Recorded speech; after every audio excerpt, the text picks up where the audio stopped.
छौड़ी आई गेलौ फगुआ, घर पे चकारी ठेकाऊ अपन अगुआ। सुनै गे छौड़ी आई गेलौ फगुआ, घर पे चकारी ठेकाऊ अपन अगुआ। लाल हो गुलाल गल में माल देबोगे गे, लाल हो गुलाल गल में माल देबोगे।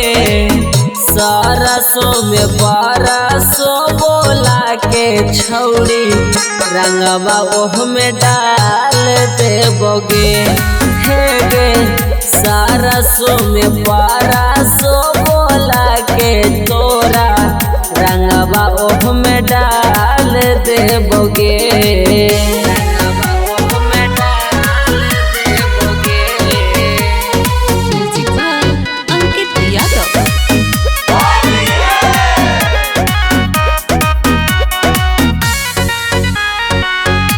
हगुआ हवा गुआ खानी खेल रंगहुमा चके, डालबो पिचकारी से रंगवा जाय नहते बौबा चके।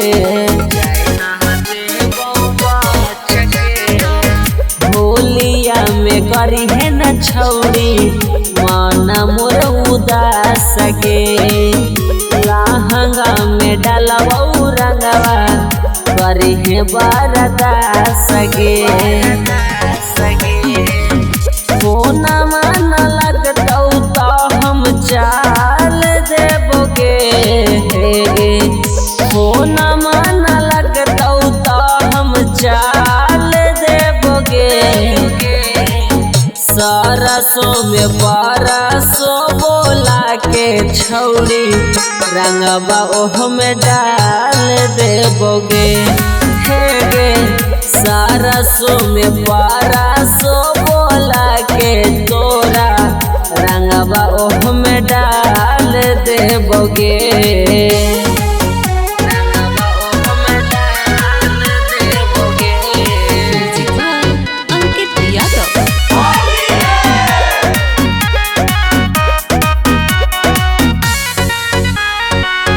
रंग बिना तरसत होता अंग तोर सुघारा का, घोड़िया के नीचे रंगबो रंगबो हम ऊपर का, रंगबो हम ऊपर का। ले ली हाँ ओढ़नी छौड़ी, पीछे बिछावे के, साल समत आवा गई फगुआ मनावे के। नीति सुबोध पोछला रुमाल देबोगे गे, नीति सुबोध पोछला रुमाल देबोगे। सरसों में बरसों बोला के छौड़ी, रंगवा ओह में डाल देबोगे हे गे। सरसों में बरसों बोला के तोरा, रंगवा ओह में डाल देबोगे। सुनिए नमूना रिकॉर्डिंग स्टूडियो राजगीर।